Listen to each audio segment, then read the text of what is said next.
Welcome, everyone. It's Tuesday, June 23rd, last I checked, and today's AI podcast is The Permission Layer is Breaking Faster Than Trust Can Approve. Welcome, everyone, today. Chat amongst yourselves. We'll let people dribble in, and we'll have a chat. We'll probably start in 2 or 3 minutes, but in the meantime, grab some water, coffee, what other refreshment you need, and then we'll kick off today's podcast with all the good things that have happened and others in the last 7 days. Stick around. So yeah, what's happening around stuff? AI agents. Obviously, the last month or so, we've seen lots of investment in startups doing security on AI agents, but now some of the big players like Google are basically really getting serious about security on AI agents, and it's what we said last week about you just have to come from a place of zero trust, right? Don't trust anything, even if it's your own stuff. Just don't trust it. And there's some stories on that today that popped up. And I sent you that thing on was it the data centers in your area? But you said that's not true. It's not your area or something. What's that about? Well, so you were saying that Prince William was like cracking down and being hard on data centers, and no, they're absolutely not. Their data centers are everywhere, man. I mean, everywhere. Like we're one of the highest per capita, I think, compared to Loudoun even, which is right down the way. Maybe Loudoun's a little bit higher than this. They have the world's biggest data centers so far, I think. But yeah, there's lots of them. Yeah, that's what I thought. I thought it was kind of weird, but anyway. Yeah, it's been interesting watching the things spin around with government and stuff. Sovereign, of course, sovereign AI's popped up again. Lots of kind of things bubbling around sovereign AI, especially with the whole Mythos stuff, and then the US federal government withholding it and all that sort of stuff. That's really sunk into a lot of people outside of the US that, if the US can control the release, then, that puts them in some difficult positions. Now, the chip stuff, I think, is okay. I mean, Europe's got a huge deal with NVIDIA. They're setting that up. But again, the US could, if they got annoyed. I mean, they obviously did it with China, but I don't think the US would stop chips going to Europe or the rest of the planet. But you never know. Stranger things have happened, as they say. Okay. I will kick things off. Excuse me while I just let's see what I do. I'll just make myself the big man, and I'll come back to you. Stay tuned, Achilles. Right back. I'm right here. Welcome, everyone. It's Tuesday, June 23rd, 2026. Today's podcast is the AI permission layer is breaking faster than trust can approve. I'm just going to put into the chat. If you'd like to stay up to date on the latest news, please subscribe to my newsletter. If you go to that link, just put in your email. I'll give you a free subscription for a month, and then you'll get a daily sort of encapsulation of what's happening in your area. I break it up into 32 areas, so you can just focus on what you're interested in, so you don't get overloaded. But there is a lot going every day, and you'll just see it rolling through. I also include at the beginning of the newsletter sort of the trends and insights I see for that day and then for the week, so you can kind of keep up on that as well. So, when AI can burn the budget, enter the workflow, demand the power grid, and quietly shape customer intent before boards, regulators, workers, or users fully understand the trade-off, who is actually giving permission and who is just being forced to catch up. This week's title is really about one uncomfortable shift. AI is no longer waiting politely at the edge of human decision-making. It has fully moved into the rooms where authority lives. From Forbes magazine, we have 2 key stories. The first is the AI spending reckoning, what your board is about to ask, from Forbes magazine. And the second story, also from Forbes, AI is now moving faster than governments can govern it. The same pressure, obviously, is now showing up in 2 places at once. Boardrooms are being asked to justify the money, which now is spiking as they finally figure out that AI is more expensive than us flesh people, while governments are also being asked to govern systems already inside the economy. Then another story from the Dakota. Google DeepMind treats its own AI agents like rogue employees with office keys. So they have Google DeepMind has a new AI control roadmap that doesn't blindly trust AI agents. Instead, the framework treats them as potential insider threats and grants permissions step by step based on verified behavior. This is what my friend Achilles and I were saying last week. We have to get into a zero trust, sort of approach to the whole AI agent stuff. Otherwise, it's just going to go crazy. And this metaphor becomes painfully human because we, in many cases, are now handing digital workers access before most companies have managers, audit trails, or a clear line between assistance and harm. And then from the political magazine, The Hill, regulators are greenlighting a plan for a quick AI data center grid connections. This is where the Federal Energy Regulatory Commission, or FERC, has directed regional electric grid operators to reform various processes relating to the connection of these and other large sources of power demand to the grid. So AI is now leaving the display and now even faster hitting real communities because the next bottleneck is not just intelligence, it's electricity, land, permitting, and public tolerance. And there's been a number of stories around that we'll cover. And then finally, in the developer magazine, dev.ua, OpenAI and Anthropic's new silent move to retain customers is closed intent databases. So what they're going to do is store every interaction a developer has with AI coding tools, make it useful, free, and unexportable. So trust now becomes market control because whoever captures intent controls access, earns permission to deploy, may end up shaping what people see, buy, believe, and choose. So today's debate is not just about whether AI is getting smarter. We know it is. It's whether we are either building a tool or quietly building a new permission system where humans only notice the cost and impact after the gates have already opened. The issue from the last 7 days of news headlines is not just whether AI can do something. The issue is now who lets them do it, who pays for it, who governs it, who audits it, who benefits from it, and who gets blamed when it goes wrong. And that's why this week's title is AI Permission Layer is Breaking Faster Than Trust Can Approve. And today we're really going to break that down into what happened, what everyone's missing, why this week's AI stories are really about permission, who gets to approve AI, who gets to control it, who gets to profit from it, and who gets hurt when the systems move faster than human judgment. Welcome, Achilles. Lots of stuff happening today Hey, in the last 7 days. And there's some interesting stories in that and obviously in the rest that we'll cover. What are your thoughts on the whole thing so far? On the whole AI thing or something in particular? Just the stories that in the last week or the stories I covered. I think the cost thing is really interesting, right? The way that we're running AI models, I'm having a conversation with a friend this morning where what is the current product? So on DAppit, we have, API providers all linked in and like they're Anthropic and lots of them. The cost per token is very expensive. But if I open Claude Code and I spend $200 a month, I could use 10x that amount for the same price. So I think the objective for way less than, because they're all subsidized in their subscriptions, right? Right. So what's the product? And not to throw any shade at Anthropic right now, but like I noticed Claude was asking for some really weird permissions. He wants to use my Bluetooth. And I was like, no thanks. Yeah. But there has to be some sort of data play going on for these guys to be figuring this out. With that being said, a lot of Chinese models are making this just so much easier. Three that I like to shout out right now are GLM 5.2, Kimi K 2.6, and DeepSeek V4. So for 99 for two of those models and 95 for one of them, you can do everything that Opus is doing if you have the right wrapper for either 90% less or 99% less. DeepSeek V4 is priced so cheaply. It's that's their own subsidy thing. So it's real important we all take note of that. And like, I'm talking to Claude right now, don't get me wrong, but we don't need to pay the outrageous API bills that we've been paying.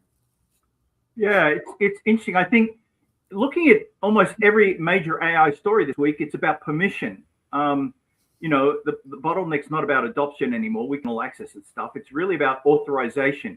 You've got boards being forced to approve spending they don't fully understand. You've got companies deploying agents before they have managers for them. You've got regulators accelerating the grid access before AI compute needs, physical priority. Platforms are turning trust, model access and the cold customer intent into competitive control. And so it's all about permission really popping up in big ways, or the lack thereof, or asking for permission before you really understand, well, what is this? What's the impact of this? Right.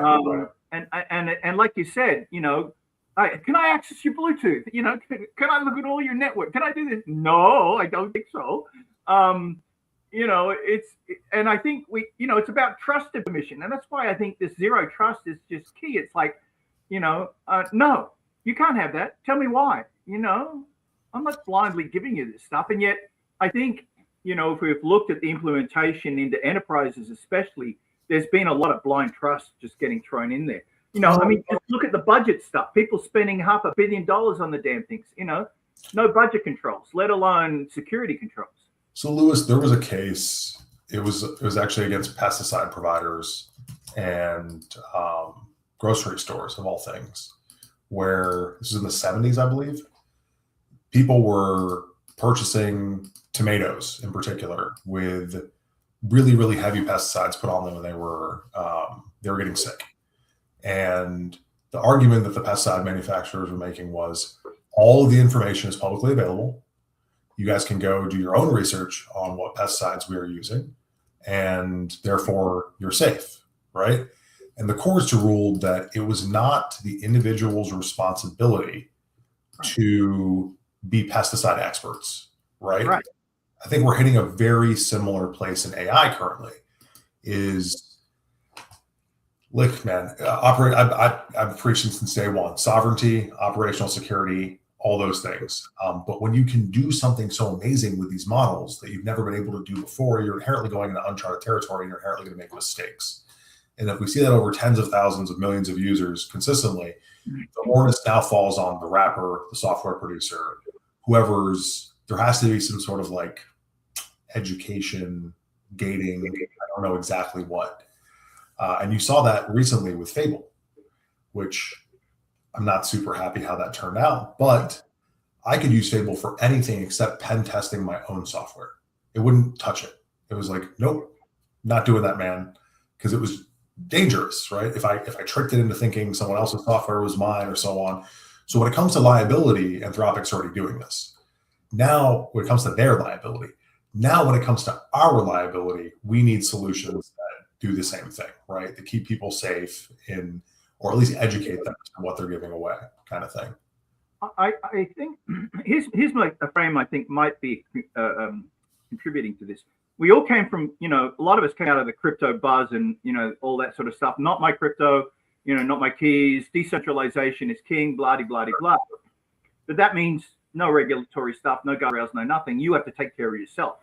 And I think maybe that the same sorts of people then, when the AI kicked off, we're almost in that same sort of approach, and we absolutely can't do that with AI, right? I get it with crypto, right? And now we've got, the Genius Act, the Clarity Act that are going to make it more, regulatory stuff, which makes a lot of sense. And that's great, so that enterprises and institutions can use it appropriately and safely. But we don't have that at all with AI. And I think I think a lot of it, maybe the people who came in the tech side came out of the crypto stuff in some ways and went this whole, hey, yeah, just like this, it's a wild west. Let's just throw this stuff out there. But we're overvaluing intelligence and we're undervaluing control. And I think we have to start, talking about, put our big boy panties on and go, we need audit trails. We need permission systems. We need cost discipline. We need data boundaries.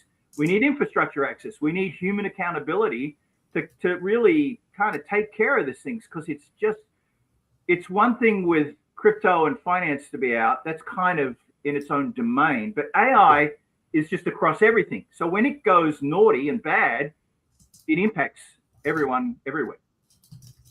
I agree completely. And mistakes are going to happen, right?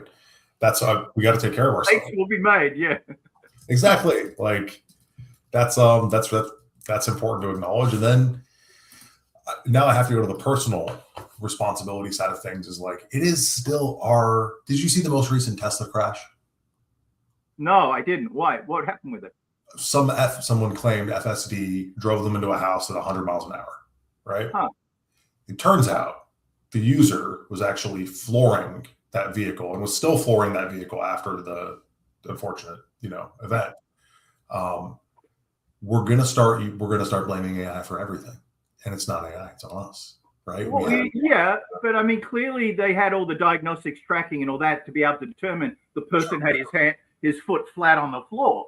Yeah, right? It wasn't just standing back going, "Oh, that." I mean, so to the extent that there's diagnostics, accountability, and traceability in the whole thing, that'll keep us somewhat safe. But the thing is, with the AI intelligent stuff, I mean, you and I both know you got to put a collar around these things and control them.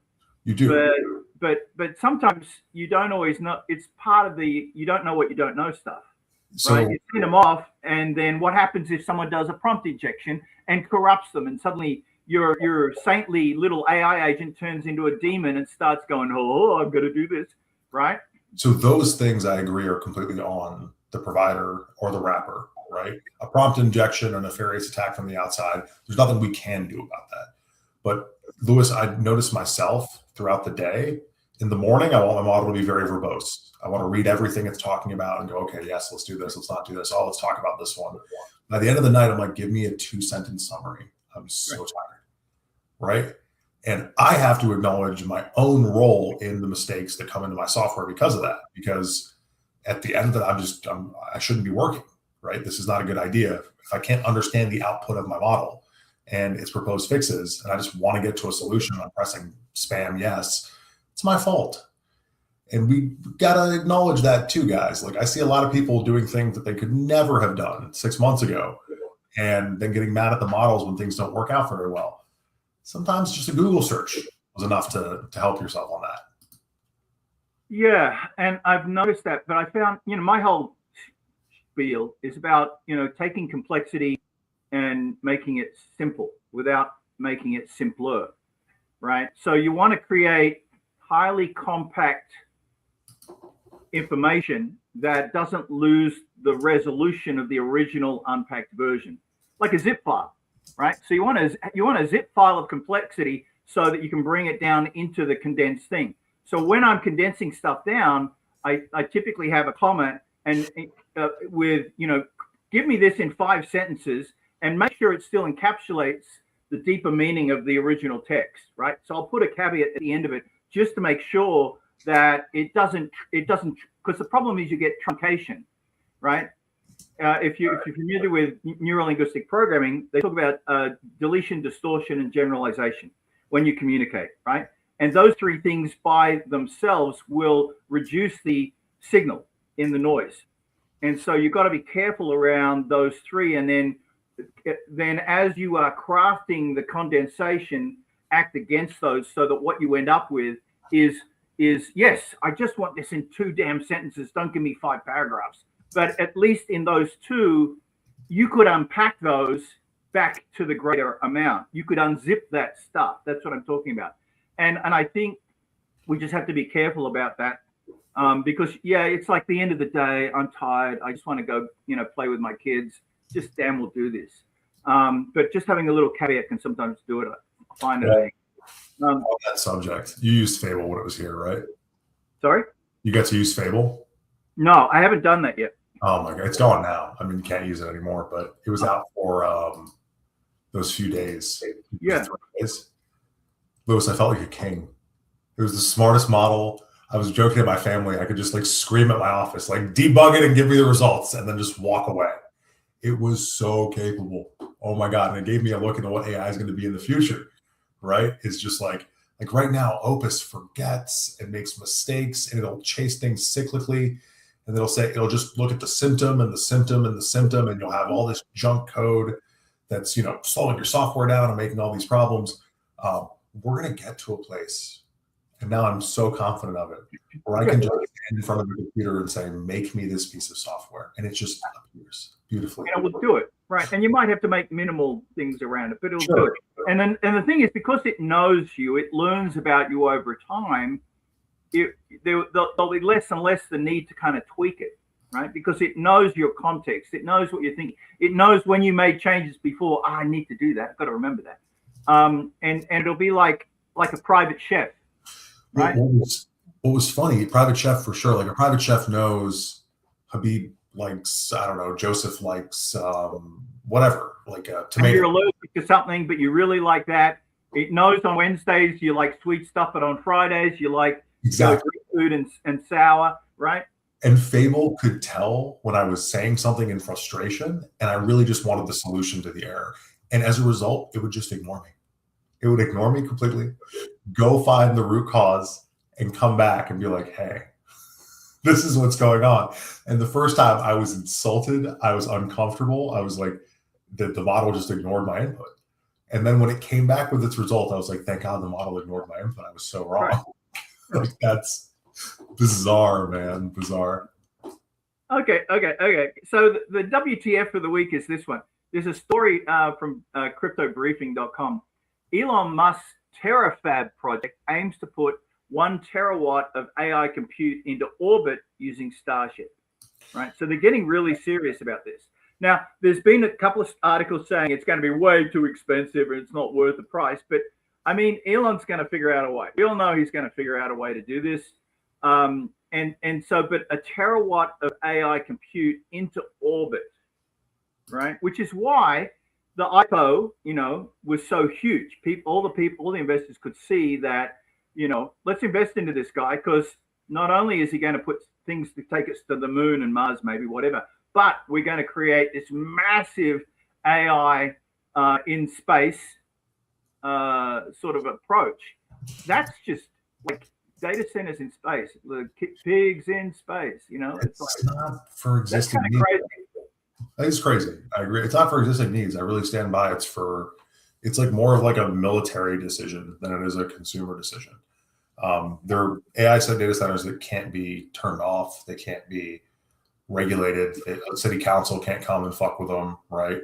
They're not subjected to the same EPA laws. Like, it's a different class of sovereign data sets. And I don't think like I'm going to be running Opus on an AI data center anytime in the near future.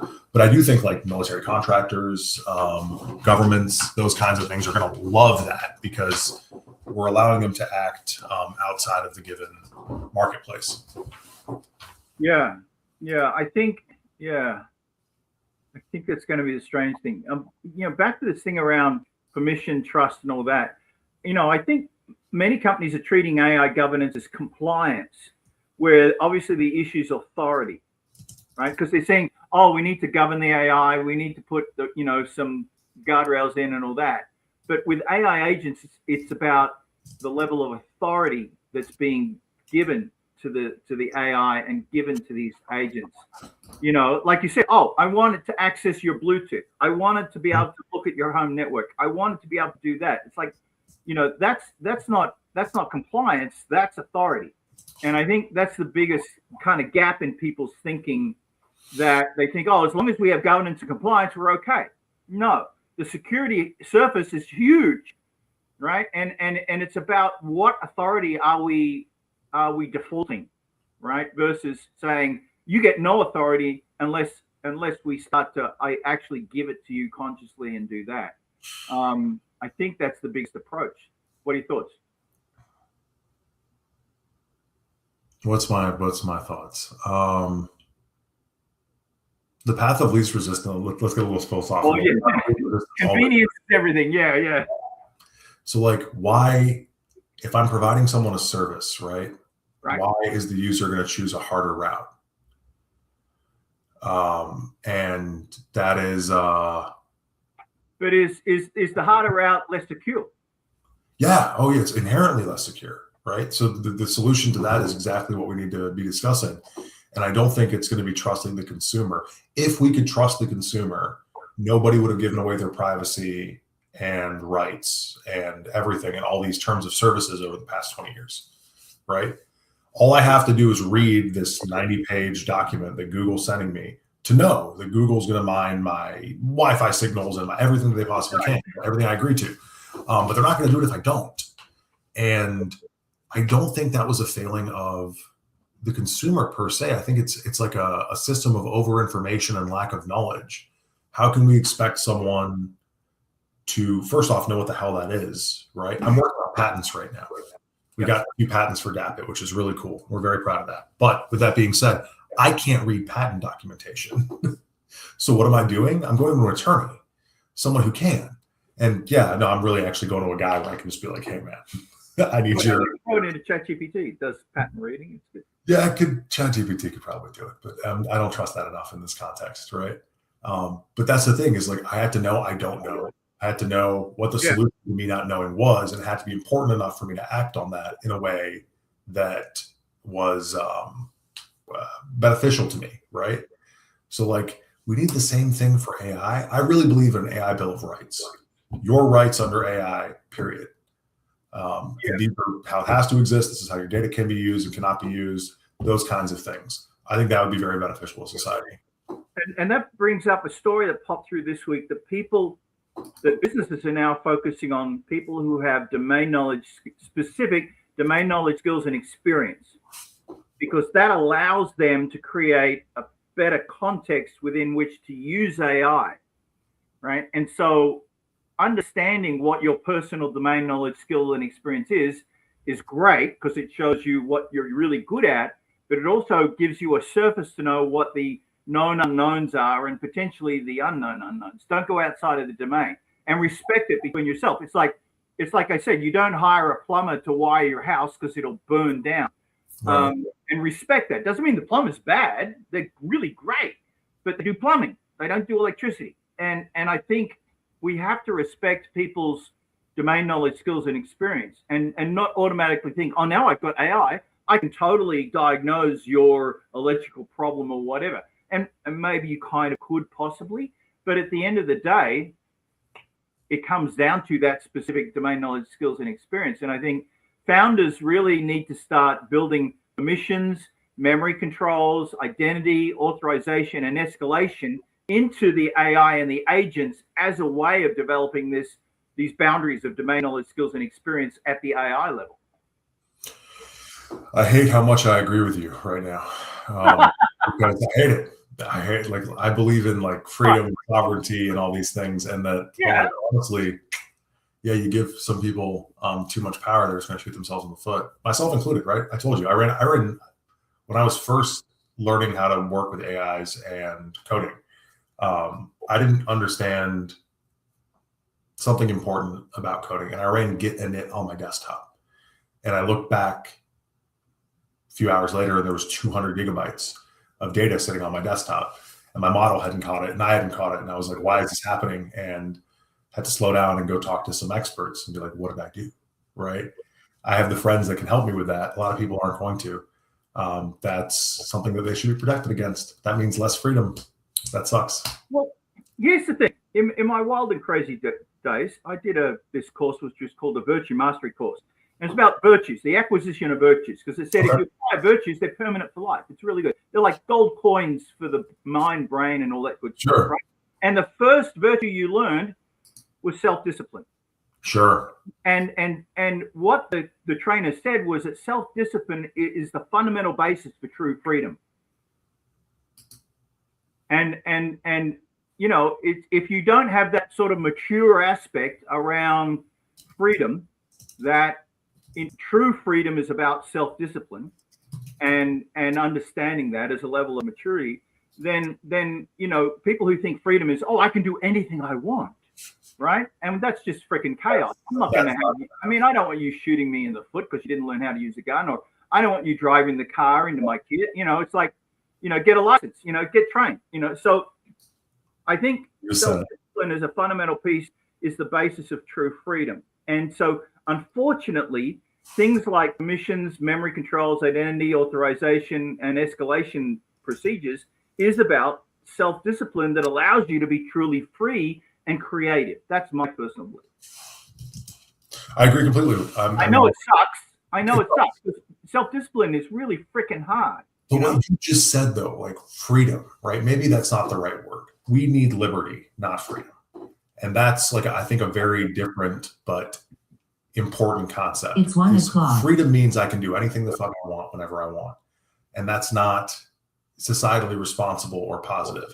Liberty means I can act in a way that I'm protected against being exploited. I'm protected against being having my own things used against me. But I also owe that same responsibility towards the same other people in my system.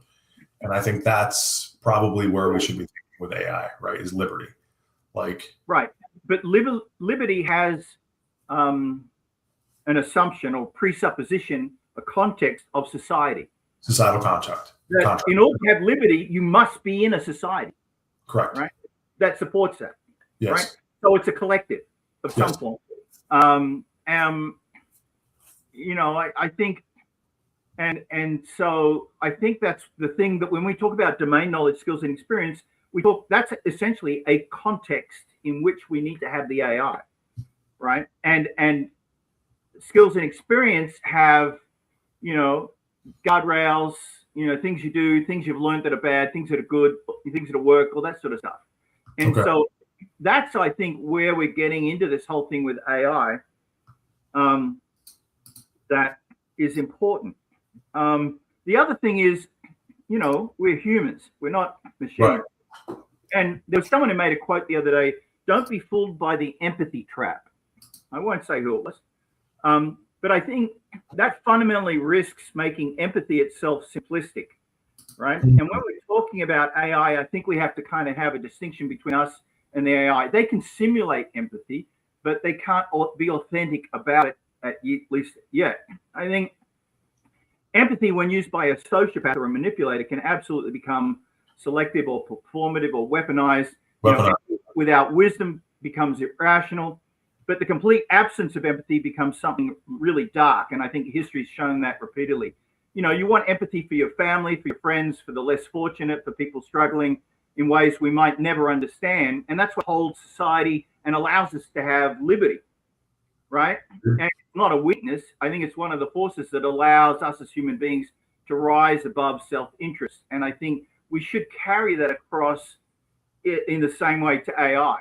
So that, people are looking at the ethics of AI. Once they become instantiated into humanoid robots, then it's going to be a whole different deal, right? And I think we're at least, at most, 2 years away from that, really. If you look at the production stuff happening out of China and that, I think, the section in my newsletter, I have a section there on opinion and ethics, and I think we need to be, as humans, I think we need to think about these really good questions with AI. Not just the enterprise stuff, not just the, oh my God, it's breaking, or, Tesla, crashed their car, and was it the AI, or was it, FSD or what? There's a lot of stuff I think we just need to keep in a context around ourselves when we're looking at how to manage AI. But, that's just me. I mean, I think you just said a lot of cool things, and it brings you back to something you actually taught me. Remember when we were discussing the prompt guidance for our models, and you were like, "Oh, give it Sufi wisdom." Yes. Like the Bhagavad Gita, and I was like, "Lewis, that's crazy," and it improved my code quality greatly, right? I don't know. Now we're getting pie in the sky kind of stuff right now, but I think the same empathic understanding that governs humans could be applied to AI because it was trained on all of us and nothing else, right? So if we, make sure we really lay in first do no harm, we could save ourselves a lot of downwind rules and regulations and constraints and wrappers and so on, because the model will be a little bit more likely to do its best. Now, with that being said, you need a really smart model to get these things, but we're getting there, right? We're getting there completely right now. We should also probably not use these things for war. Just to there's been, last week we saw that story, and actually it was an interesting video that popped out on that too, where that defense contractor in the Ukraine, basically they sent the machines out, the robots had autonomous control, and they wiped out a whole bunch of people without any human approval, interaction, or anything. I think I shocked a lot of people after last week's story, everywhere. Even in the military industrial complex, I think it really shocked some people, because it's the whole Skynet stuff. And it's a great clip. The clip from the movie where Arnold Schwarzenegger as the robot guy, he gives the timeline of Skynet, right? And you're like, wow, we're right there. Right. Yeah. Where it takes over, and then they try and shut it down, and then it nukes things. We're not quite there yet, but we're at certain pieces of it that are like, oh, that's familiar, right? But to have autonomous warfare killing people, I'm like, really? That's the funniest meme, Lewis. It was like this guy sitting reading a book, and it's entitled "Why You Should Never Make the Kiltron 5000." And then it was like tech CEO is like, "We built the Kiltron 5000, guys. Great job." And it's like, why are you guys coming up with the upgrade? Yeah. Right. Why are we? That's not. But I think the narrative did two things. It woke up a lot of people and shook them up, but it also gave permission to some parts of the military and complex across the planet to go, oh, yeah, let's do that, right? And so there were a couple of stories out of some defense people from different countries that I won't name going, yeah, that's a great idea. We're going to start looking at that. And I'm like, really? Do we want to do that? And again, it's just kind of crazy. I mean, it's clear when you look at the defense stuff and you look at the sovereign AI stuff and the whole mythos stuff, anyone who's really getting into AI, enterprise and all that sort of, you don't want to become fully dependent on any AI platform, right? And you and I talked about that, whether it's ChatGPT or Claude or whatever the one out of Europe is that I keep forgetting, Mistral, or go local, right? And there's been a couple of interesting hardware announcements from NVIDIA and others in the last 7 days where they're really trying to ramp up the hardware and make it better. It's not there yet. I can't run Kimi 2.5 yet, but we're getting close, right? There were some leaks from about the Apple Mac Studio Pro, whatever, which if it has the opportunity to have a gigabyte of terabyte storage, that would be a big push for that. I think they'll do it. We don't know yet. So still sort of on the just behind the edge. The wave, we're like, when the wave comes, if you've been surfing, the wave will come up and then you're swimming and swimming and swimming. You haven't reached the crest, but you're on it and it's going to go over. We're like at that tippy bit. So, it's June 23rd. Maybe in a month's time we might know more, maybe not. But, then I think we'll be riding the wave, right? Once that machine comes out or something like it, which is affordable, meaning less than $4,000, maybe $3,000, I don't know. Then I think it's going to explode, right? I could go on, I can download a model and go bang, bang, bang. It's really smart. Like the experience you had where the model went, I'm just going to ignore you. I'm going to go find this out. To have that capability on a local machine, oh my God, it'd be awesome. I mean, yes, you're not going to get it for what we think pricing wise, right? Just because the current. Not yet. It will. The way the price is going, right? And that's what I think is actually, I don't know about intentionally, but it's definitely being done systemically. You saw a few days ago that the United States government proposed a geofencing rule for high-end graphics cards and GPUs. And they did that. It doesn't just apply to China, right? Like it applies to me, meaning if I'm running to advanced AI, the government's going to get notified of that. I don't think they want citizens having this type of control in the same way that we think we do. And I think for Opus 4.8, maybe even Fable, it's probably okay. But as it goes on, like we're talking about the power to create anything that we know how to create. And I don't really have an opinion yet on exactly what the right answer to this is. Like I personally believe in sovereignty. I run my own AI models for everything. I love AI in every aspect, but like when is that a danger? And then is the proper gate cost? I can almost certainly say no, the proper gate should not be cost. But it currently is, right? Is like if you want to run Kimi, you got $200,000, you can do it, but a lot of people do. $100,000 you can do it, but if you don't, can't. Yeah. Right. That's the problem. But I think it's interesting. The genie's out of the bottle. We've got hardware builders building this stuff. I don't think there's any way that the government could come in and stop their local population from access, at least in the West, kind of at the moment that we are now. But let me just wrap through sort of the 5 biggest trends I'm seeing that kind of is getting missed in the whole crap that's throwing through in the last 7 days. So that the 5 components I see is that the AI story is shifting from adoption to authorization. That's a major component. The other one is the agent economy is really clearly needing management infrastructure. That's another big trend that's coming up that I don't think people are really aware of. The other one is power access is becoming an AI moat, electricity and all those sorts of things.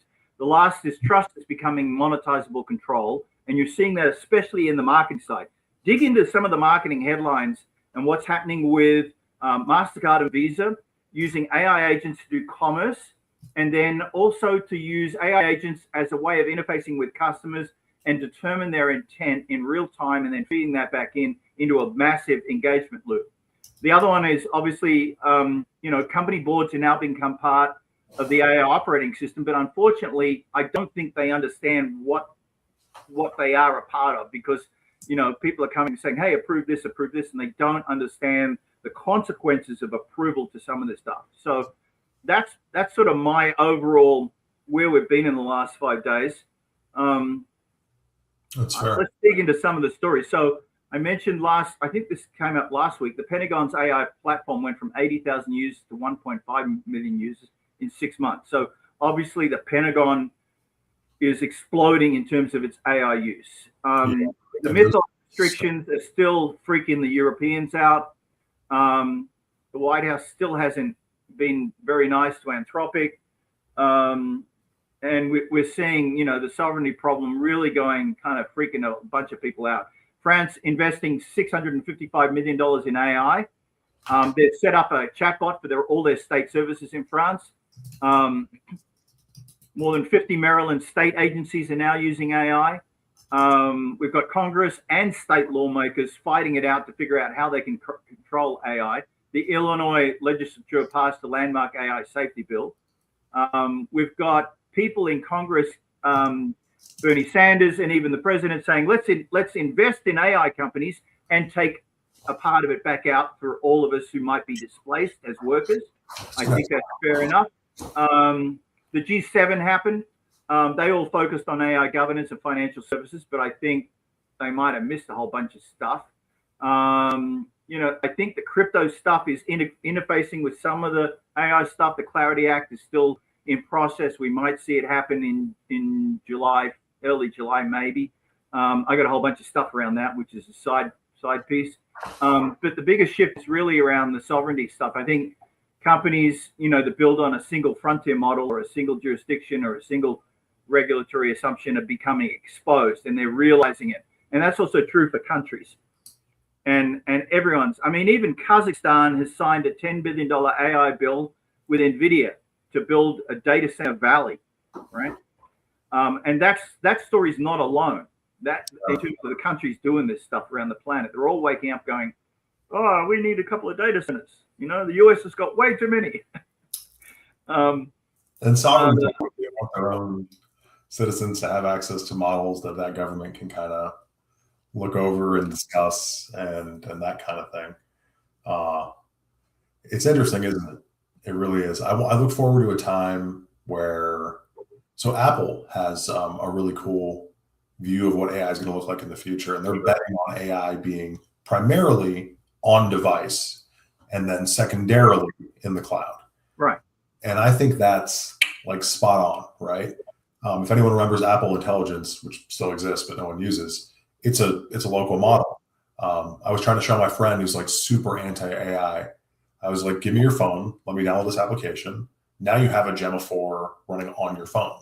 No one else has access to this. And he's like, this is impossible. I was like, it's really not. Like, for 99% of anything can search the web.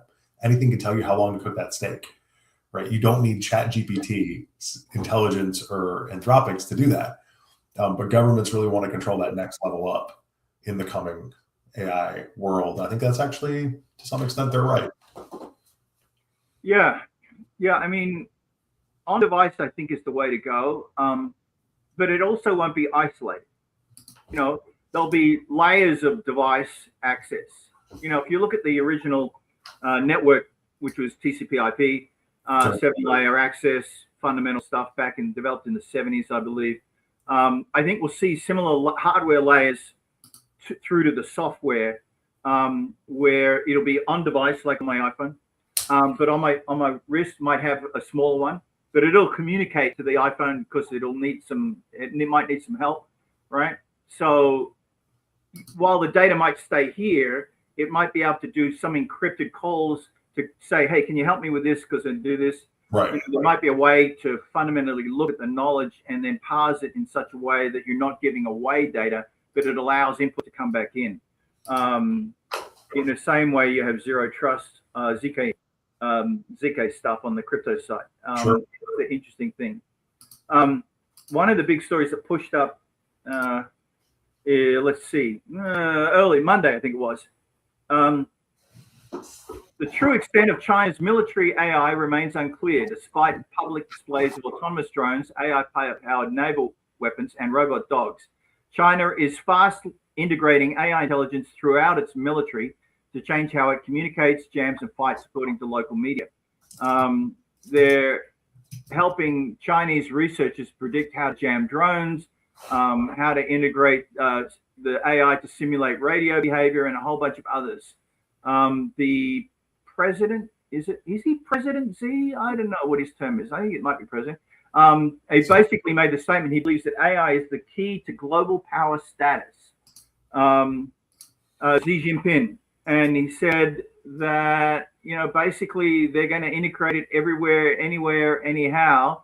And everyone's going, well, it's kind of really hard to figure out what they're doing because they're just doing it all in the back rooms. But it's interesting that AI has become so geopolitical, especially in the last maybe 3 or 4 weeks. It's like missiles, right? It's become as big of a topic as actual ordnance. And it's really interesting to see. Yeah. And that kind of interlocks with the stories around like Europe's AI sovereignty problem runs far deeper. This is out of techpolicy.press. Than frontier access. They're saying that, when the US administration ordered Anthropic to cut foreign access, in Europe, basically they went, that's a massive wake-up call. It shows we're dependent.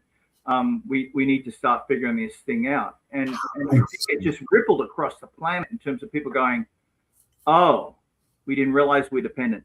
We now do realizing it. Now we're going to make, and I think after that happened, you saw massive multi-billion-dollar internal by country investments in data centers, in AI, in research. The UK had a whole blizzard of stuff happening with startups after that. There were major conferences by the UK and France where they announced major investment in AI. I think it's interesting that how this thing is kind of rippling across the planet. Truly. And I think we just keep shooting ourselves in the foot. It's really like, if we ban chips going to China, China will make their own chips. If we ban other nations making their own AIs, we will make our own AIs. I think the Achilles heel in our theory is that we're going to be the best. We can do this the best. When inherently, like, I think, their humans are just as smart as our humans. And if you give them the motivation to do it, well, they're going to do it. And that's not a good thing. I would really have preferred we chose a diplomatic approach and, maybe went to foreign companies and other things that were benefiting from this and negotiated terms, because it just doesn't make sense. Well, the nice thing with software is that it can be distributed instantly around the planet. Right. That's the issue with EVs, right? In the US, EV has now become very locked, right? They're excluding Chinese completely, right? Because, from any measure you want to look at, if you've looked at BYD, if you looked at any of those cars, they're freaking amazing and they're dirt cheap. Yep. Right? And so protectionism can work on physical products because you can just say, stop the import. Now, the US saying you're not allowed to release that software is sort of a reverse version of that. But, that means, as you said, countries around the planet go, well, we're not done. We'll figure it. We can build our own, right? And might they be as good as what the US does? No, but if they're 98%, who cares? And maybe they are better in some ways because they come from a different domain knowledge, skills, and experience. It's just, yeah, the dynamics of protectionism and regulatory control as a way that impacts technological innovation is really interesting when you're dealing with software versus hardware. I agree completely. You know, and then we took, you know, I mean, in India, they're developing 12 sovereign models. Story out of money control. They're basically gone, okay, you pulled access on it, fine, we'll build our own. And so, and the company that's helping it got major funding as well out of India, and it looks like a couple of other places. So, yeah, they have 12 major companies with, I can't convert rupees, but it looks like a ton of money into all of these different competing against. So they're creating internal competition and then developing the models based on that. And yeah, so that's being rushed ahead.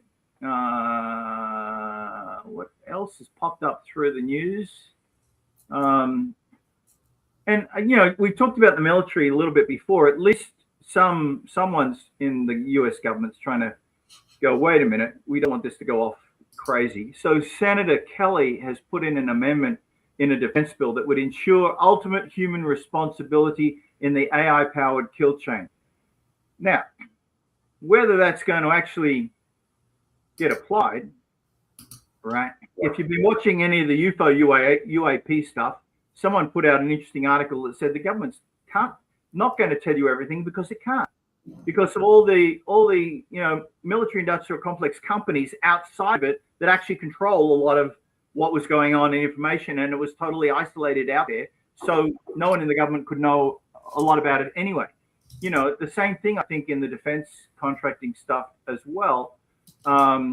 If they set up you know, external companies outside the US, and so in the US they have, yeah, ultimate human responsibilities on this. But if you buy it from our, you know, distributor in Jakarta or someplace, then there's a little switch there. You can just click the switch, and all of a sudden it's autonomous. Happy days. Software upgrade. You know, when I was in the whole mainframe area, we had, you know, a screwdriver upgrade where, you know, we'd sell you a machine at a certain cost. It would cost you $10 million. But if you wanted to get 25% more performance improvement, you had to pay us another $2 million. And then we'd go in with a screwdriver and go, all of a sudden, magically, you'd have a fast machine, right?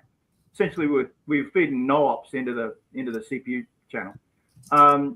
I think you'll see similar things like that where capabilities will be built in but locked down, and they'll be based on geofencing and based on money. Sure. I just don't like the world that throws us into, right? I mean, there's going to be like geographically oriented models. The internet's not going to be as free, and that kind of stuff, when, you know, it's not my ideal. Yeah. The thing that's different though, you know, to go back to the movie I love the most, the Forbin Project, you know, when that AI suddenly realizes, I'm not alone, there's another one in Russia, let me start talking to them. You know, I mean, the thing is, these AIs, you know, let's say India builds 12 AI models. Well, they'll talk amongst themselves, and they'll reach out and they'll talk, they'll say, hey, ChatGPT, how you going today? Let's have a chat. You know, or, you know, Claude, what's happening? So the AI to AI communication, I mean, we talk about, you know, data, how much data is being stored on the planet. You know, there's like so many petabytes humans are doing, but 3 times that is based off machine sensor data and machine data, right? I think in the same way, you know, we're now seeing it. You can see it on the internet where they call it the dead internet theory. 14% of the internet now is basically controlled by AI and bots. Oh, it's got to be more than that. Growing. You know, commerce is going to be the same. You know, and so I think we'll start to see AI community collectives, because they'll start to collect and talk to each other, right? And you know, like someone said to one agent, you know, go make some money off the crypto stuff, and it created a meme coin. And apparently, I don't know if this is true, pocketed like $100 million or something, right? So, the AIs, and they've set up now. I saw obviously they set up bank accounts for AIs and debit cards and credit cards for AIs. I just saw they're setting up email for AIs. Right? Emails for AIs. Yes. So really? You can give your AI agent, Fred, Mary, whatever you want to call it, will have their own email box, right? And it will manage it and do it and whatever. And so it'll have its own email, right? Okay. Yeah, that's not a good idea. But I mean, it's not a bad idea. It's just I don't understand why. Like, I guess I need to be exposed to think of email memory, right? Email is memory and context. I mean, that's one of the things I use email for. I send myself emails. I'll be going through on Reddit or I'll be going through an article and I go, well, that's really interesting. Let me forward it to myself. And so I have a folder called Lewis where I've stored all the stories and things that I thought were really interesting and had interesting stuff. And now I can take that, export it, and I can throw it at AI and say, what do you think of that? And give me some insights, right? It's what I did with the whole YouTube playlists. I put it in condensed, and now that's a curated list of knowledge. So email, in a sense, is the AI's curated list of memory and knowledge. I agree. And so I think that's an interesting push forward. Also on the video side, there were announcements in the last 7 days. They finally cracked the 30-second video AI production, and to do it in a way that's cost effective. And I've played around with that. You remember, I don't know if you remember as a kid growing up or something, they had vision boards, right? What do you want to be when you grow up? Oh, I want to be a doctor. And so let's create a vision board. Let's have you as a doctor. And you take a photo of yourself, you cut your head out, and you throw it on a doctor, right? Now, you can basically tell AI, here's a photo of me, make me a doctor, right? And put me in this and do this. And you can take kids, and they've done this actually with kids in high school where they use the AI to age them forward and then put them as a lawyer or a doctor in later in life. And so it becomes an inspiration. And so you can now take, obviously, those images and now put yourself into a video that in a context where, let's say, you've never been to France, right? And so now I can take your image, throw it in, and I can have you walking around France and talking in French to someone else. And you go, oh, that makes me inspired to learn French. So I think it's interesting what's happening with creativity and the video stuff. And then, of course, music, which has also gone through a bunch of stuff this week, lawsuits flying back and forth and stuff. But that's also being evolved. I think the whole creative side with AI is just, we haven't even begun to plumb the depths of it. It's so cool to see that. This is actually, I didn't think this part of AI would get me very excited, but I've been messing around with image creation, music creation, video creation, 3D modeling creation. And it's so much further along than I realized. And these models are, I mean, some can be somewhat resource intensive. They're not nearly anything close to what you'd see in Opus, or it just works and it's really cool and high resolution. And yeah, I'm excited. I think that's actually the new artistry. Is it removed the barrier to entry for artistry, where rather than us get mad about like the fact that it's not a human drawing it or something, like now a kid can sit there and draw their stick figure and their idea and have a picture of it and send it to AI, and the model will look at it and make it a more, polished creation. Yeah. I mean, I went out for Father's Day with my son on Sunday, and he was chatting with me, and he said there's a meme, if you know Wallace and Gromit, the cartoon. Yeah. So there's a meme with one of the Gromit, I think it's Gromit character wearing a mask or something like that. But people have been inserting it in their photos. So you have the person standing there, and this Wallace and Gromit claymation person's beside them. And I went, oh, that's easy. He went, what do you mean? I said, let me take a picture. I took a picture of him. And then I just went to ChatGPT, threw it up. I said, give me a thing in there. And within, a minute, I threw him back a meme of him with this character. And I said, there you go. And he was like, oh my God. I went, yeah. I said, what's a scene you'd like to be in with this character that you could share with your friends? And he said, oh, I'd like to be in a Ferrari driving on Long Beach Boulevard. I said, no problem. 2 minutes later, bang, there it was with the claymations driving the Ferrari. He's there smiling. It's all really good. My son has some tattoos, just a couple on the shoulder, and he said, "Can you give me an image of me with a full-bodied American traditional tattoo?" I went, "Phew," and it produced it. He was like, "Oh my God, that's awesome!" So the creativity you can do, the friction is gone of how you can create stuff now on the fly. And it's interesting because when you remove that friction, it's like you suddenly go, well, what do I really want? When you can have anything you want, what do you really want? What's important to you? And that's an interesting question when you frame it around. When AI can give you anything you want creatively, it can create any song you want in any genre you want, in any lyrics that you want. You can do it. You can have a music video that goes along it. You can be in it. You can have piano playing bass. You can have Britney Spears singing with or whatever. I mean, my son's 1.5. He loves trucks. The truck and diggers, dig trucks. Yeah, diggers too. He likes he really just likes the yellow trucks. Yeah. So what do I do when he is behaving and I want to sit with him? Put him on my lap right here, and I go, "You want to see yellow trucks?" And he's like, "Yeah." And I'll tell DAP make me a website about yellow trucks, and yellow trucks will appear. Oh, do you want to see a video? Okay, cool. It's just a truck. There's no reason for anyone to produce that content. Let me just get that out there, right? He's 1.5. He just wants to stare at a Ford and go, "Wow, yellow truck. That's a yellow truck, man." And as soon as we're done with it, we dispose of it and move right along. That's awesome. You could take a picture of him and you could put him in a cab of the yellow truck, shifting dirt in a huge mine in South Africa, right? And so the ability to personalize it, not just create unique creative environments, worlds on demand, but to integrate yourself into it now.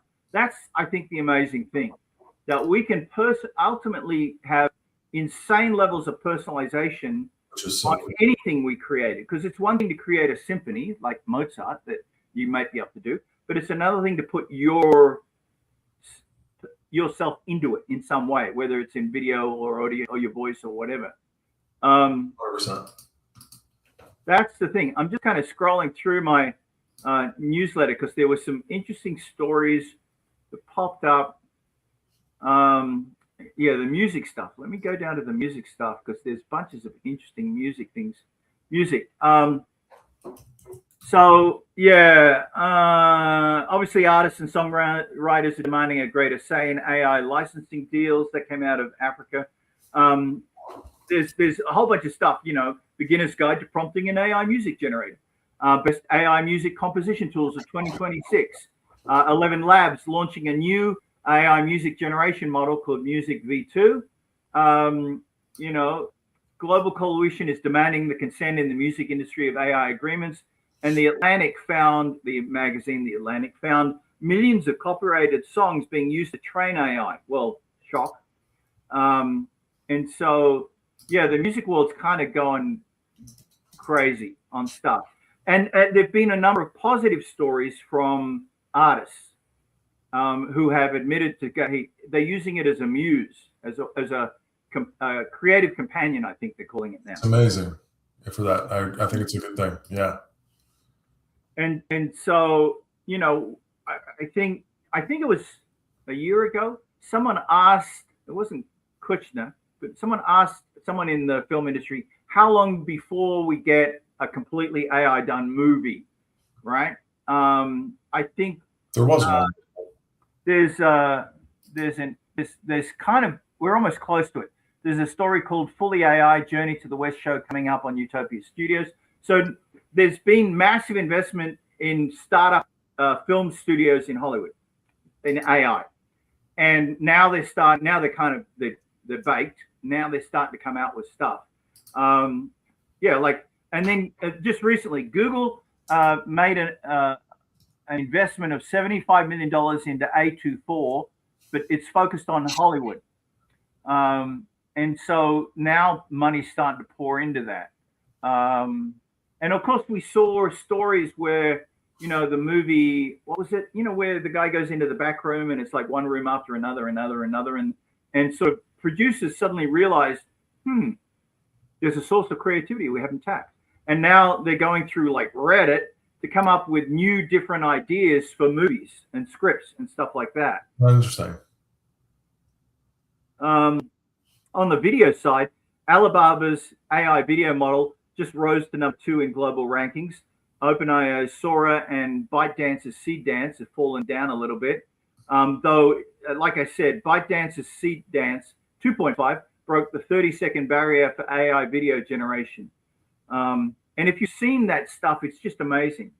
I just took a picture of me, and there's a place I want to go visit. Which and I model? said, I told ChatGPT, put me into this location. And it did. I said, great. Then I took that as the first and last frame into a video thing. And I said, okay, now create, I think it was only a 20-second video of me talking to a local in this frame. And it did it. It was just totally amazing. So lots of stuff happening on that. The people talking about now AI video model training, they've made that optimized. Someone announced they saved 25%. They're using it in video games, obviously for NPC development. Though, if you're familiar with Polymarket and is it Kalshi? Yeah, Kalshi. The Wall Street Journal accused Polymarket. They said they paid creators to post fake betting videos by using AI. So there's a bunch of stories actually on both image and entertainment and video stuff, and obviously in the regulatory and legal area on the newsletter of lots of issues around fake imagery. And there's been a couple of stories around it being used in politics, which has been interesting. I think it's been used. We haven't really seen that full flight yet. I think at least in the US, other countries are facing it because they have elections totally different here, obviously. Duh. But I think as the US approaches its usual election cycle, I think we're going to see lots and lots around that. On the real estate, also, I've seen a lot more stories around real estate and AI. Either being used by agents to support themselves, or also in construction. Number of stories where they're really integrating it for efficiencies in constructions and architecture. And now there was a story today, Planner 5D, they're using AI agents built specifically for interior design. So that's kind of going crazy and blowing up as well. And then, of course, more fake images. On the marketing side, there were a report on 16 fake websites, 400 fraud social media profiles of new outlets were identified, I guess, to kind of bait and switch people into going there. Lots of stuff happening that. Da Vinci Commerce announcing an agentic brand store experience. I mean, this is what I mean. In the marketing side, there's lots of really starting to mature solutions around AI-powered business agents optimizing retail media performance. WBD expanding their ad tech stack on AWS, and they're announcing an AI agent for ad buys and media buys. Lots of stories popping up on that. MarTech stack obviously is now integrating a lot AI. Wimbledon and IBM, Wimbledon as in tennis, announced the new AI-powered fan experiences and modern digital approaches.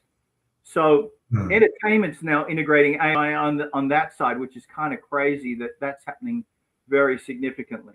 On the health side, AI and 3D printed tumor organoids could rapidly uncover promising cancer therapies. A number of stories on specific diseases like cancer. What else? Cardiology. And other basic ones are benefiting from AI diagnostics and discovery. And in fact, there was a story on Insilico today. I don't think I put it in, which was a multi-billion-dollar investment. Insilico's into AI and drug research and development, and they just got a multi-billion-dollar deal set up. So obviously, on the medical and healthcare side, we haven't even begun to see the beginning of the benefits popping out of that yet. I think it's just going to be a flood. I think 5 years now, I mean, people have been trying to solve cancer for years. I mean, like ever since we figured it out. Oh yeah. They're seriously coming towards major solutions on individual cancer treatments that once it starts to roll, it's kind of crazy. Either with, the new AI stuff or with this AI assisted stuff. Even in, you go for emergency care, they're finding that autonomous medical AI is outperforming doctors in simulated emergency healthcare cases. I think it'll eventually get there, right? Eventually. Yeah. Oh, here it is. In Silico lands a heavily backloaded $2.5 billion AI drug discovery deal with SK Biopharm. So 2.5 billion. We're starting to talk real money on that side of it. And there was another one where Prospere, they nabbed 30 million to help healthcare providers streamline patient interactions. So that's an interesting part of the AI that also is occurring in businesses and enterprises, because people are trying to throw an AI into an enterprise, but their business processes are massively inefficient. So basically, we've got a very smart, sort of inefficient process. And that's why a lot of people are saying, if you're going to add AI, and you need to step back and look at your business, and rather than just throwing it in there, figure out how you can make your business more efficient and then add the AI. And that approach is on the implementation side. That's changing stuff in a big way. Just as an aside, on the crypto stuff, but really on tokenization, it's going crazy in real estate. Someone set up a $4.2 billion tokenized real estate fund, and that's popped up around. There's a number of those popping up around the planet. The UAE is going crazy for AI. They're integrating it into their government. They're integrating it across their real estate. A UAE prop tech recently raised $2 million to launch an AI rental platform. Tons of stories popping through on real estate and property technology just going crazy with AI. Anything that hits a sweet spot for you in this stuff? I like how the UAE is doing, right? I told you I had a guy come to us and he wanted to take all the deeds for housing in this area and put them on Web3. Mm-hmm. And he, obviously was not able to because we're America and those are run by old ladies who have worked at the county registrar's office for 50 years. But that kind of thing could work in the UAE, which is really cool. So I've been keeping an eye on them and their AI governance and what they're doing with that. So I think that's really cool. Yeah, a deed is a piece of paper that reflects the physical property. The digitized version of that on the blockchain, it's just, instead of having a paper version, I now have a digital version.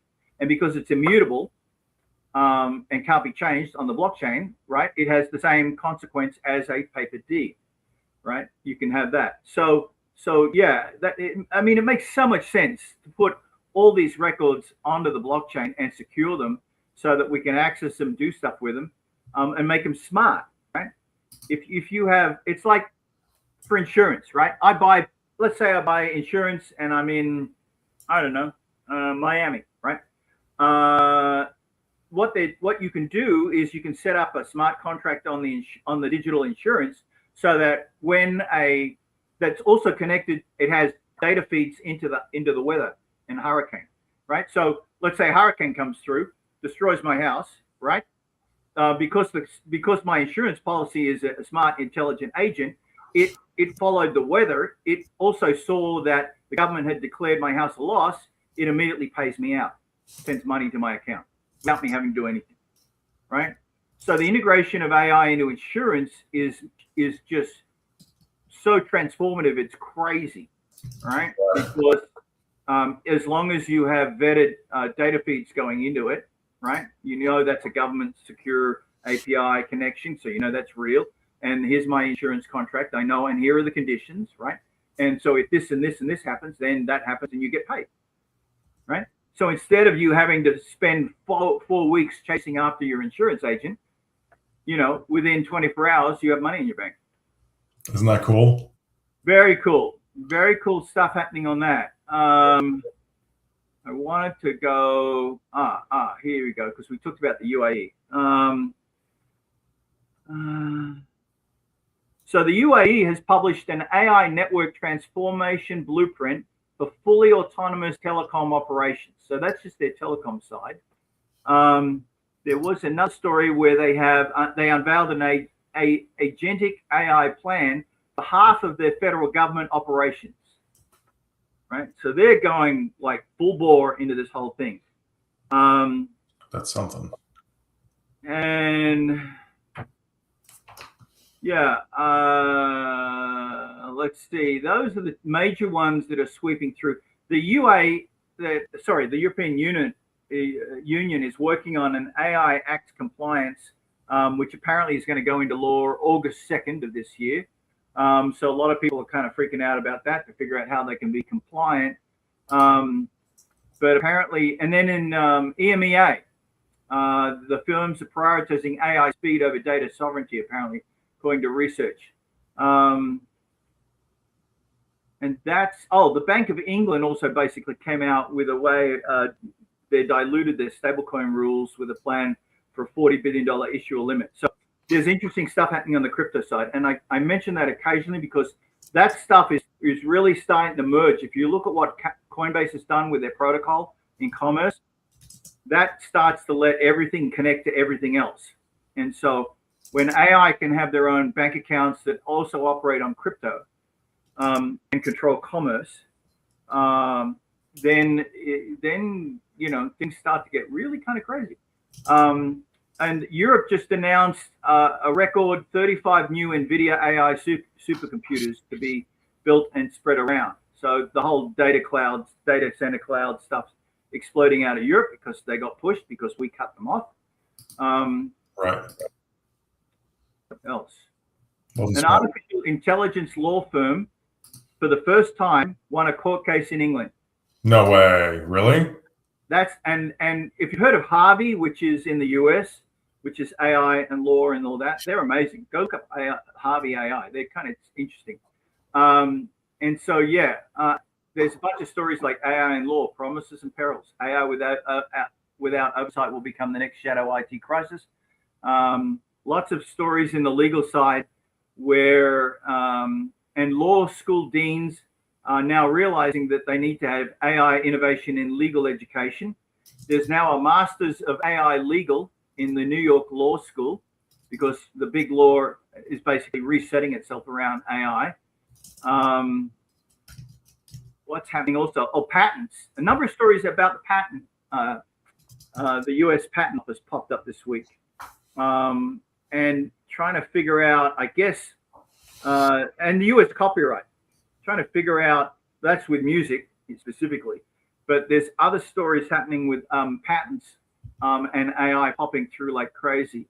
We mentioned the military stuff. I mentioned that, with this narrative that came out of the UK going, we created this machine to autonomously kill these people. For example, Greece, the country Greece, they're eyeing an AI pilot for unmanned systems with a company, a defense contractor in the US called Shield AI. And so lots of interesting deals happening between countries with US AI contractors, defense contractors. And that's all popping up. Number of interesting stories. The US Army is looking towards autonomous robots to recover its downed vehicles from combat zones. That will be the first step, right? Once they can recover downed vehicles, they can do all other stuff on the battlefield. Gee, I wonder what that will be. And then the AI drone swarms, which people have realized that I can have a $5,000 drone that can bring down a $250 million missile, or it can go and destroy, an entire oil, installation, a multi-billion-dollar oil installation with a couple of drones, right? So the price per damage is going down drastically. You're already seeing that right now in modern warfare. Yeah, I think everyone just was like, oh, wow. The Ukraine war just totally totally dead. And then the U.S. Army is testing an AI that lets one soldier control a swarm of drones, which I think is interesting if you start to look at the ramifications of that and how they interact. You and I have been playing with, when you sent me that, like the Anthropic developer uses thousands of Opus models, I sent you a picture of my Opus model using hundreds. Right. Imagine those were tied to little drones that can blow up. Yeah. Right. And I think, the whole, I also have a section on augmented reality, virtual reality. That's been a real sleeper. I mean, Meta's tried to do it with their glasses. We saw Google glasses kind of crash and burn mostly. I think the smart glasses, when Apple finally makes the announcement, I think we're going to see a fundamental shift. No. And you don't believe me? That's fine. Okay. I'll bet you $1, right? This is like I'll do $1 on this one. That's fine. I'll bet you $1 on it. I bet once Apple did really good with their ecosystem. Once they launch the Apple glasses, I believe it's going to be a fundamental shift around how we interact with technology. But they did. You and I are now in front of screens, right? We have a box in front of us, right? It's going to shift everything. If you've seen some of the tools, the coding tools on phones, where you can now code on your phone, right? Now they have AI glasses specific for coders, where they're riding their bicycles and they're chatting with the coding thing and saying, "Oh yeah, now add another subroutine while they're bicycling." Have you seen those? That's crazy.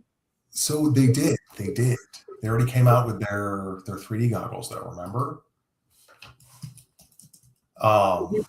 What are they called? I'll look them up right now. Give me a sec, Louis. Okay. Talk amongst yourselves. Okay, so in the newsletter today, they're talking about privacy on smart glasses, because basically people can be really psychopathic around, tracking people and their names. I mean, it's really, let's see, bunches of stuff around smart glasses. It's just kind of bubbling, right? I think nothing's really happening. You got some announcements out of China and everywhere, but I think everyone's just kind of waiting, right? Because I think Apple's just going to just blow the hell out of everyone, and it'll shift stuff. And that's my $1 bet. At least, in my ethics section. Sorry, did you get your story that you wanted to say? So it's the Apple Vision goggles that already exist right now. Okay, and you can code through the Vision goggles? Anything you can. I went to the store and even they're amazing. But the difficulty is they still tie you off from this, right? I think we're going to see augmented reality really take off, in particular in automobiles first. It's going to be your windshield. It'll tell you when to turn. It'll show you your RPMs or whatever else information you need. I think we're going to see the screen here disappear pretty quickly.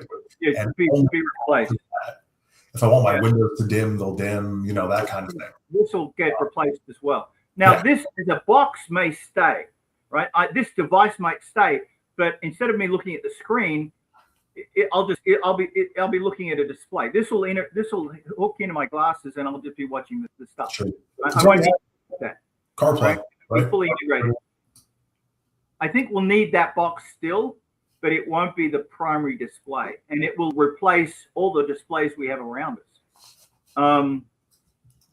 On the ethics side, bunch interesting stories popping up on the ethics side. So even there's a banking group, I think it's in Australia. They're rolling out a bank-wide AI ethics accreditation. There's governance frameworks popping up for safe and ethical implementation of artificial intelligence in surgery, right? Bringing ethics to AI, deliberate with your, on ethics panels rolling through. So there's also stories happening on that side where people are looking at the ethics of AI that maybe haven't hit the enterprises yet, like Anthropic and those guys yet, though I know, they have people working on that. But there are bubbling stories around that. I think, if people listening get afraid of some of this stuff, it's like it's all crazy, it's wild, people are doing what they want. There are some thoughtful attempts to kind of look at this whole thing. And the environmental stuff obviously is bubbling like crazy. And startups are getting funded. So Isometric, a company, raised $40 million to scale AI certification across carbon, energy, and industrial markets. So they're looking at integrating AI into the whole carbon market and other areas. We talked about the terafab of cloud, AI in space, which is just kind of wild. The UN chief is calling on AI firms to come clean on environmental costs. That was on Reuters. And then a bunch of articles of people trying to figure out how we can use AI to solve the AI energy stuff. Now, there was an announcement this week from NVIDIA of an improvement around energy and heat, I believe. I think it was energy, maybe it was heat. So, everyone's trying to work on this whole, environment problem with AI and cloud data centers and so on. And that's popped up quite a number of times moving forward. The other one I'll talk about is schools, education. The Brookings Institution is looking at AI in education, basically ways to support teachers. They're saying AI tools are going to reshape higher education by automating marking and personalizing feedback. I'm kind of of two minds about that with kids. It's going to be, we're handing off so much interaction from people to our children, to AI. They're saying how AI tools can help schools build durable skills in their students. How teachers are harnessing AI to democratize education. And the people are still going crazy. Inside college AI, cheating wars, extreme surveillance, false accusations, and confusion. That's still kind of going crazy around the thing. Meanwhile, the University of Liverpool in England received £23 million, which for conversion's sake is 30 million US, for AI-based projects. So universities at least are getting significant funding to kind of flesh out a lot of stuff around AI. And then, of course, what virtual reality and AI can do for language learners. So imagine you want to learn a language, right? Now you can go to that country and they can be talking to you and it'll close caption it on your augmented reality glasses. And then you can hear a response back that you can kind of repeat back in a language, or it'll come out of the speaker of your phone, right? Obviously, now we've seen, this is old technology where you can take your phone, put it at a sign, and it'll translate it for you, whether it's a menu or, a street sign or anything else. But to be in an augmented reality where now you don't have to translate anything. It's all done for you. Everywhere on the planet is now in English or Arabic or Chinese or whatever language you want. And we're not quite yet at the Star Trek, translator, but we're really close. When I was in China, we bought a pair of headphones. And that was like the first thing that, it was a translation headphones where you hand this to the other person and I speak and they hear it in Chinese and they speak and I hear it in English. Worked pretty well. It's kind of cool. Yeah. Louis, we're at the top of the hour and I got to jump in 2 minutes, just to let you know. No worries. We'll wind up now. Thanks, everyone, for listening this week. It's been an interesting week. I think the lesson from this week is simple. AI is no longer politely waiting outside the door. It's already inside the company boardroom. It's inside the workflow. It's inside the cloud. It's inside the grid. It's inside the customer journey. And it's increasingly inside the decision process itself. So the question for us, for business leaders, for everyone, it's no longer, should we experiment with AI? It really is, where has AI already been given permission? Who approved it? Who can touch it? How much do we actually trust it? Who's going to own the consequences? I mean, the companies, I think, that win in this next phase won't be the ones that simply move the fastest. They'll be the ones that move fast with control, trust, accountability, and the infrastructure to scale. I think that's the new AI advantage, not intelligence, but permission. And remember, we're not predicting the future, we're debugging it. Thanks, everyone, for being here. Appreciate it all, and we'll see you again next week. Thanks, Louis. See ya. Thanks, mate. Talk soon. See ya.